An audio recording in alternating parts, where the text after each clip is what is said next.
బలహీనులమేనయ్యా. తప్పకుండా మా అందరికీ నాకును కావలసిన మాటలను అందించండి. మీ యొక్క ఆత్మ సహాయాన్ని నేను కోరుకుంటూ ఉన్నానయ్యా. నువ్వు ఈ రాత్రి నాతో మాట్లాడయ్యా అని ఒక్క క్షణం, ఒక్క నిమిషం అందరూ కూడా ప్రార్థన చేసుకోండి. ఈ రాత్రి పరిశుద్ధాత్మ దేవుడు మనందరితో కూడా మాట్లాడులాగురా. తండ్రి, నువ్వు మాట్లాడితే మేము బ్రతుకుతామయ్యా. నీ వాక్యం మమ్మల్ని బ్రతికించి ఉన్నదయ్యా. మా బాధల్లో మాకు నెమ్మదినిచ్చింది నీ మాటేనయ్యా. ఆ జీవము కలిగిన నీ మాటని మాకు తెలియపరచండి. ఈ రాత్రి ఎంతో దుఃఖంలో ఇక్కడ కూర్చున్నానయ్యా. ఎంతో వేదంతో ఇక్కడ కూర్చొని ఉన్నానయ్యా. ఎంతో భారభరితమైన ఆత్మతో, కన్నీటితో ఇక్కడ ఈ స్థలంలో నేను కూర్చొని ఉన్నా. నీ వాక్యము చేత నన్ను తృప్తిపరచండి. మీరు మాతో మాట్లాడండి అయ్యా. పరిశుద్ధాత్మడా, నీ యొక్క వాక్యం చెప్పడానికి యోగ్యమైన వాడిని కానప్పటికి కూడా నీ యొక్క అభిషేకాన్ని నేను కోరుకుంటూ ఉన్నా. సహాయం చేయి పరిశుద్ధాత్మ తండ్రి. మాలో ఉండి, నాతో ఉండి, నా పెదవులను కాల్చండి, నా నాలుకను సడలింపచేయ్యా. నీ బిడ్డలతో మీరు మాట్లాడండి అయ్యా. నీ వాక్యము చేత తండ్రి మీరే మాట్లాడి మీ నామానికి మహిమకరంగా యేసయ్యా, ఈ మొదటి రాత్రి మొదటి ప్రసంగంలో పరిశుద్ధాత్మ తండ్రి ఈ యొక్క శక్తిని విడుదల దయచేయమని ప్రార్థన చేస్తున్నా. బలపరిచి ఈ యొక్క అభిషేకంతో నన్ను నింపి బలపరచమని యేసు నామములో అడుగుచున్నాం తండ్రి. ఆమేన్, ఆమేన్, ఆమేన్. హల్లెలూయా. అందరం కూర్చుందాం.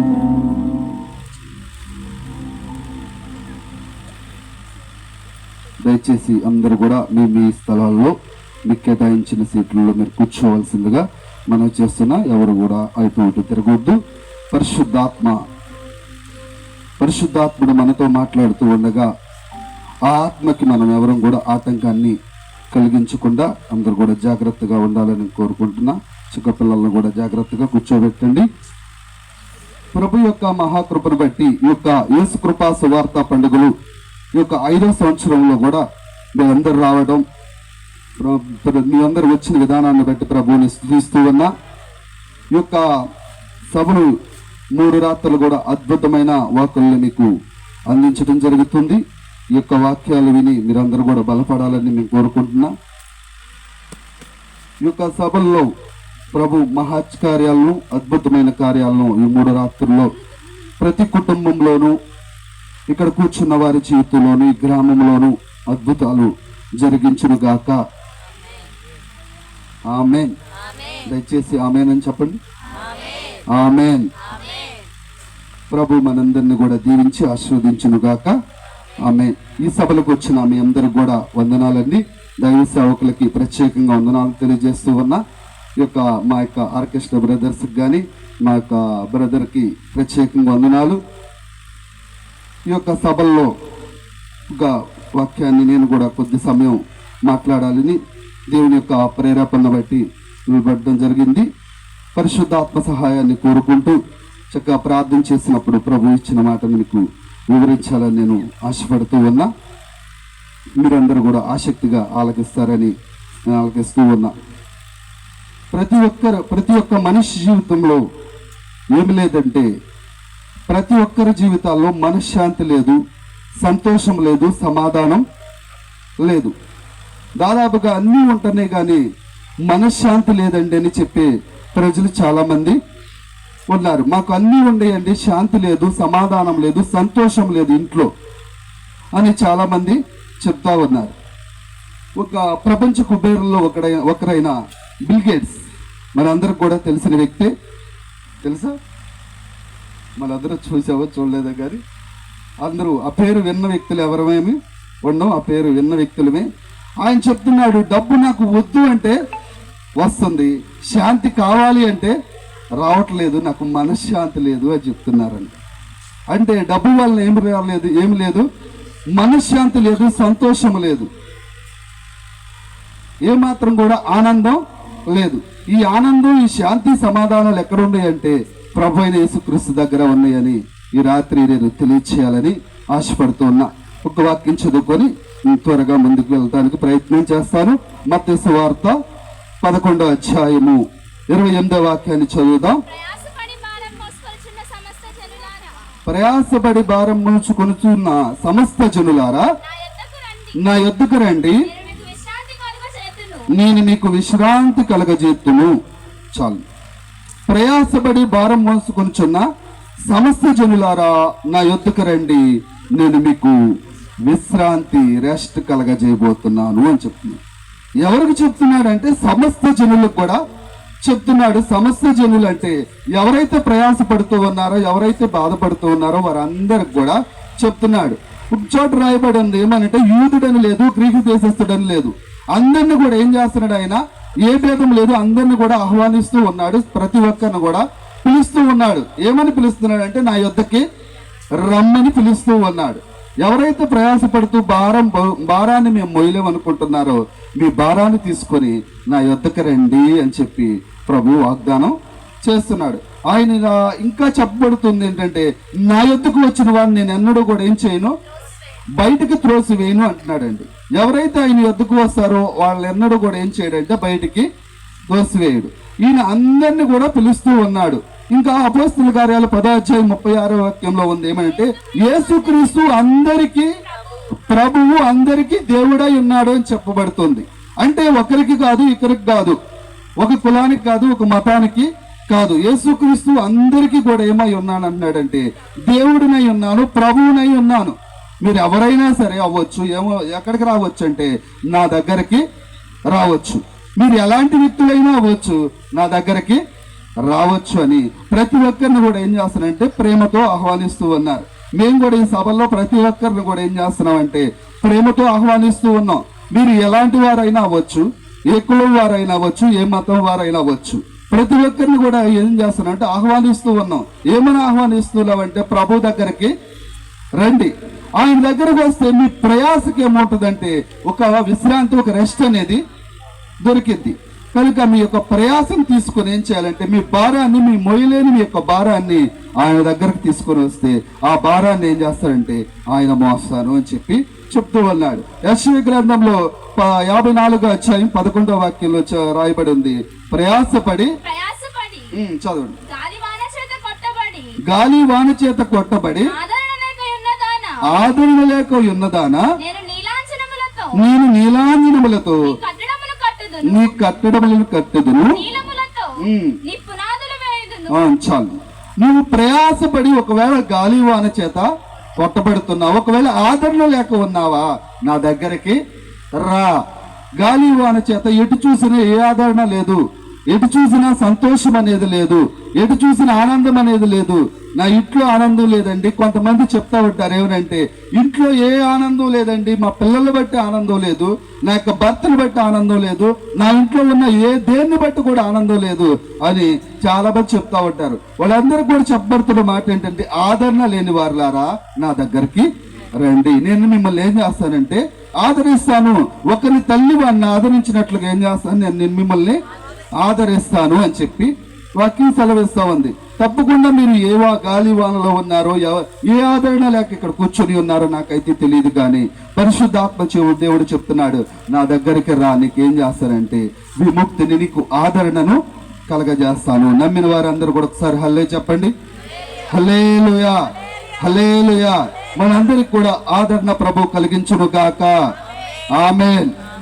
ఎవరైతే ఈ యొక్క ప్రయాసతో భారంతో ఉంటున్నారో వారందరూ కూడా ఆయన వద్దకు వస్తే మీ భారాన్ని తీసుకునే రండి, మీ యొక్క బాధను తీసుకునే రండి. ఆ బాధకి ఏం చేస్తాడంటే విముక్తిని కలిగించి మీ జీవితాల్లో పంపిస్తాడు. కీర్తనల గ్రంథంలో రాయబడి ఉంది 55:22 నీ భారము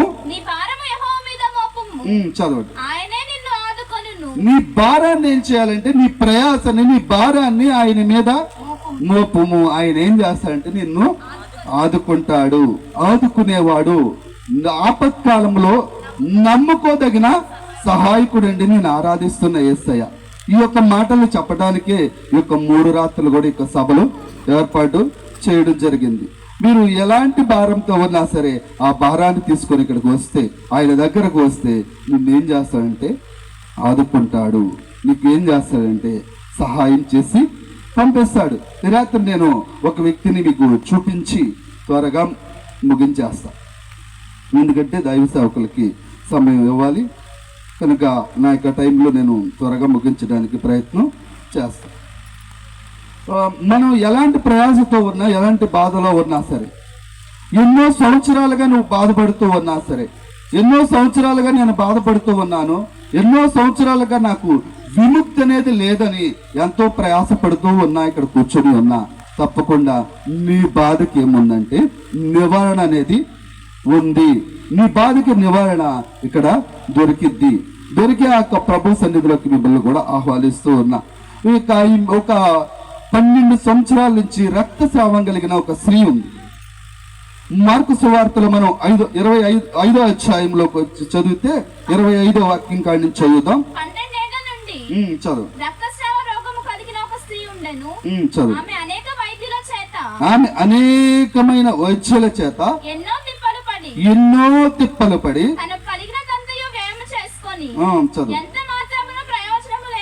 ఎంత మాత్రము కూడా ఏమి లేదంటే ప్రయోజనము లేక మరింత సంకట పడతా ఉంది.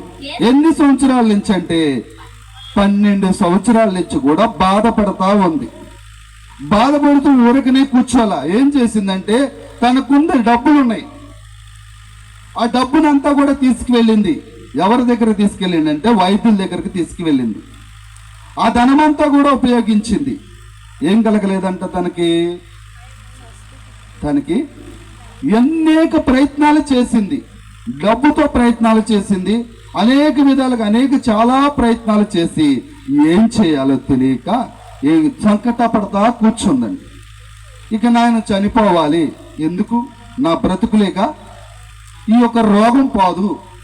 దాదాపుగా అన్ని సంవత్సరాల నుంచి బాధపడుతూ ఉందంటే చాలా ఇక అందరూ వైద్యుల చేత కూడా తిరిగి తిప్పలు పడి ఉంది కదా. ఇక ఇంట్లో తల్లిదండ్రులు కానీ ఉన్నవారు కానీ పక్కన వారు కానీ ఏమంటారంటే ఇక అన్ని ప్రయత్నాలు చేసాం, ఇంక బ్రతుకున్న ఉపయోగం లేదనే పరిస్థితులు ఉంది. ఏం చేయాలో తెలియక సంకట పడతా ఉందంట, బాధపడతా ఉంది, ఎంతో వేదనతో కూర్చొని ఉందండి. ఆ టయాల్లో ప్రభు అయిన యేసుక్రీస్తుని గురించి ఏం చేసింది విని చదువు. ఆమె యేసుని గురించి విని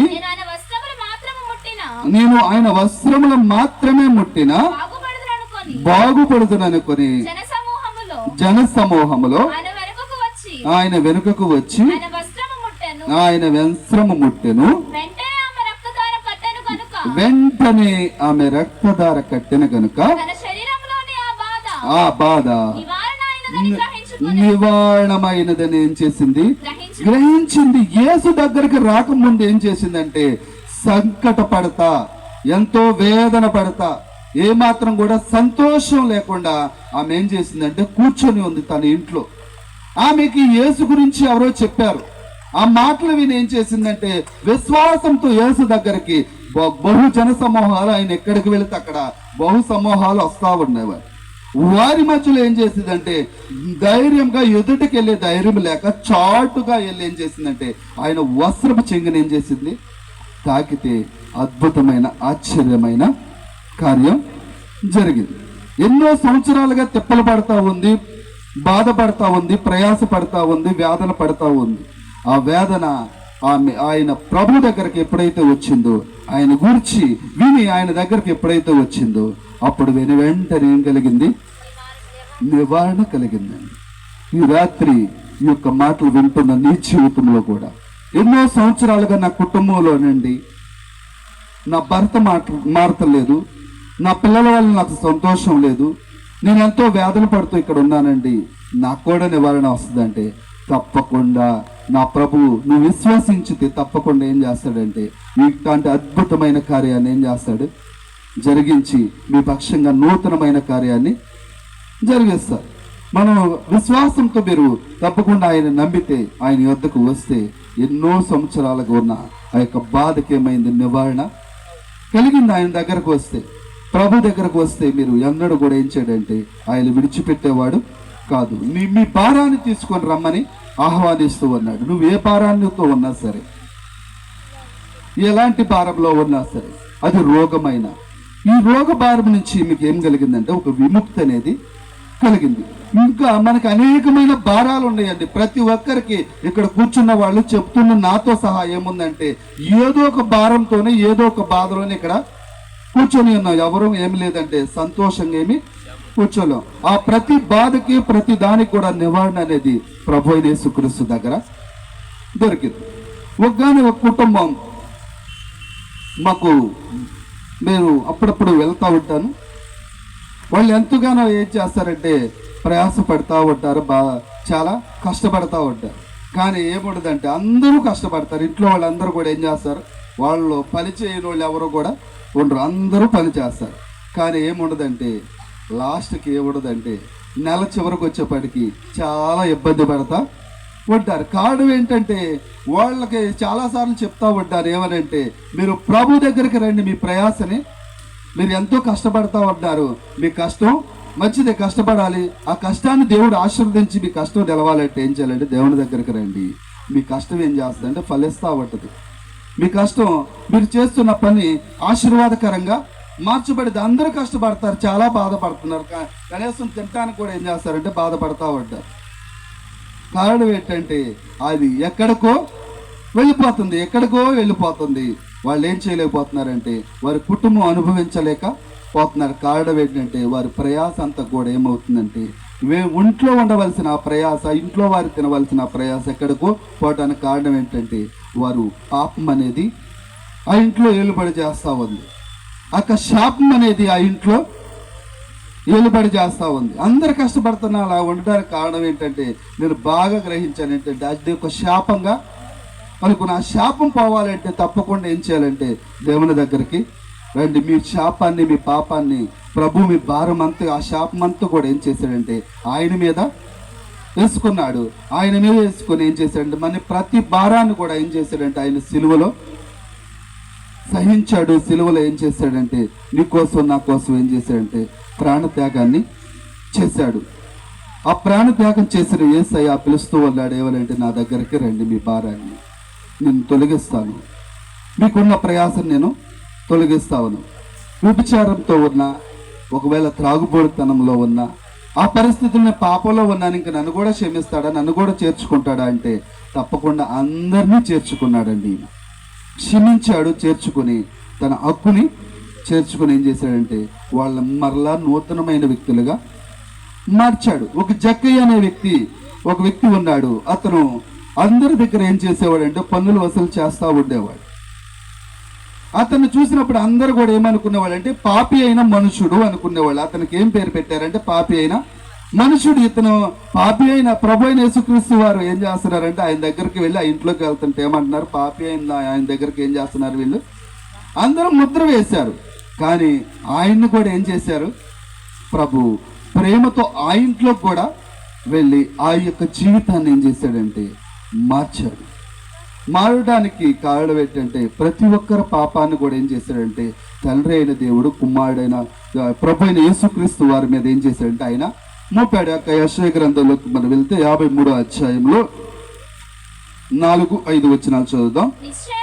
నిశ్చయముగా అతడు ఏం చేశాడంటే మన రోగములను భరించును, మన యొక్క వ్యసనములను వహించును, అయినను చదువు దేవుని వలన బాధింపబడిన వానిగాను శ్రమనొందిన వానిగాను మనం ఎంచితిమి, మన అతిక్రమ క్రియలను బట్టి అతడు ఏమయ్యాడంటే గాయపరచబడ్డాడండి. ప్రభు అయిన యేసుక్రీస్తు వారు ఏం చేశాడంటే మనం చేసిన ప్రతి అతిక్రమ క్రియలను బట్టి, ఈ ప్రజలందరూ పాపి అయిన మనుషులే, వాడు ఈ పాపం చేశాడని చెప్పి మనల్ని అనుకుంటూ ఉన్నా తప్పకుండా నీ కోసం ఏం చేశాడంటే భరించాడు. నీ అతిక్రమాల నిమిత్తం ఏం చేశాడంటే నా అతిక్రమాల నిమిత్తం నా ప్రభు అయిన యేసుక్రీస్తు వారు ఏం చేశాడంటే సిలువలో ఏం చేశాడు, భరించాడు.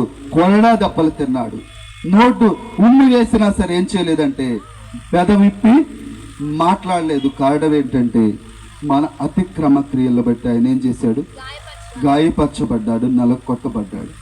కనుక నలగొట్టబడిన ఆ యొక్క యేసు దగ్గరికి ఏం చేస్తున్నా అంటే మిమ్మల్ని అందరిని కూడా ఏం చేస్తున్నా రమ్మని పిలుస్తూ ఉన్నాడు. నీ భారాన్ని తీసుకొని నా దగ్గరికి రా, పాపం అనే భారమైన పర్లా, నీ పాపంలో నుంచి నేను నిన్ను ఏం చేస్తాను, విమోచిస్తాను, నీకు విముక్తిని కలగజేస్తాను. కారణం ఏంటంటే ఆయన నలగొట్టబడి మనకేం చేశాడు, విముక్తిని ఇచ్చాడు. తన రక్తం చేత ఏం చేశాడంటే మనల్ని పరిశుద్ధులుగా తీర్చిదిద్దాడండి. నేను కూడా పాపంలో, శాపంలో, ఒక అన్య జనాంగంలో నశించిపోతున్నా నా జీవితాన్ని ప్రభు పట్టుకున్నాడు.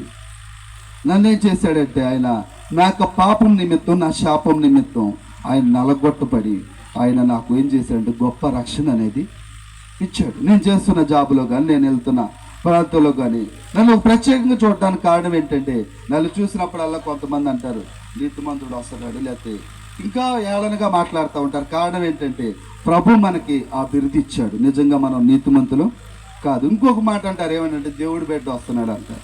నిజంగా నాకు ఆ బిరుదు సరిపోయింది కాదు. నేను దేవుడి బిడ్డలా అంతటి వాకును పొందుకోవడానికి యోగ్యమైన వాడిని కాదు. కానీ నా ప్రభు నా అతిక్రమాలను ఏం చేశాడంటే ఆయన వీపు మీద తిన్నాడు. నేను పొందవలసిన ఆ యొక్క ప్రతి ఒక్క కార్యాన్ని కూడా ఆయన మీద మోసుకొని ఏం చేశాడంటే ప్రతి భారాన్ని, నాలో ఉన్న ప్రతి భారాన్ని తొలగించి ఈరోజు అనేక మందికి చెప్పేవాడుగా ప్రభు అలాగే దీవించాడండి. కనుక మీ యొక్క ప్రయాసం తీసుకుని ఆయన వద్దకి ఒక మారి చూపించి నేను ముగించేస్తాను. హెబ్రీ పత్రిక 12వ అధ్యాయం 2వ వచనం చదివి ముగించేసుకోండి. ఇంతగా గొప్ప సాక్షి సమూహము మనము కూడా ప్రతి భారమును అందరూ కూడా జాగ్రత్తగా ఆలకించండి. ప్రతి భారమును సులువుగా చిక్కులు పెట్టి ఆ పాపాన్ని విడిచిపెట్టి విశ్వాసమునకు కర్తయు దాన్ని కొనసాగించువాడనైనా యేసు వైపు చూచుచు మన ఎదుట ఉంచబడిన పందెంలో చాలండి. ఆయన పిలుస్తూ ఉన్నాడు. ఏమనంటే ఇప్పుడు కూడా ఏం చేయమంటున్నాడంటే సులువుగా చిక్కులు పెడుతున్న పాపాన్ని విడిచిపెట్టి రా నా దగ్గరికి, నీకేం చేస్తానంటే నిత్యమైన రక్షణ ఇస్తాను, నిత్య జీవానికి నేనేం చేస్తానంటే వారసుల్ని చేస్తాను. రక్షణ అనేది మీకు కలిగిద్ది. నమ్మి బాప్త్యసం పొందిన వారు ఏమవుతారంటే రక్షించబడతారు. మీ ప్రతి పాపం కూడా ఏమైందంటే క్షమించబడిద్ది. ఈ లోకలో ప్రతి విషయంలో కూడా విడిచిపెట్టి వస్తే తప్పకుండా ప్రభు ఏం చేస్తారంటే మిమ్మల్ని, మీ కుటుంబాలను దీవిస్తాడు. ఎలాంటి బాధలో ఉన్నా, ఎన్నో సంవత్సరాలుగా నివారణ లేని బాధలో ఉన్నా ఆ యొక్క బాధకు నివారణ వచ్చింది. పాప భారమైన ఆ భారాన్ని కూడా ప్రభు ఏం చేయగలిగిన వాడంటే తొలగించగలిగిన వాడు. కనుక ఆ యొక్క ప్రభుని మనందరం కూడా ఆ సొంత రక్షకుడిగా అంగీకరిద్దాం. ఈ మాటల్లో ప్రభు దీవించునుగాక. ప్రార్థన చేసుకుందాం.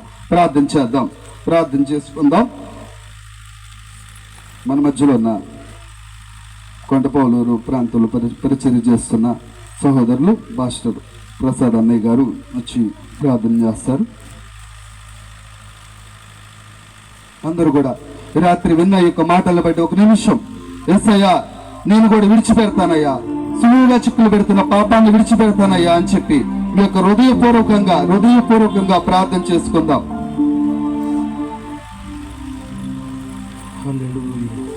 ప్రార్థన చేసుకుందాం. ఈ మొదటి దినాన పరిశుద్ధాత్మ దేవుడు తన దాసుని నిలబెట్టి మొదటి వర్తమానం చేత మనతో మాట్లాడి ఉన్నారు.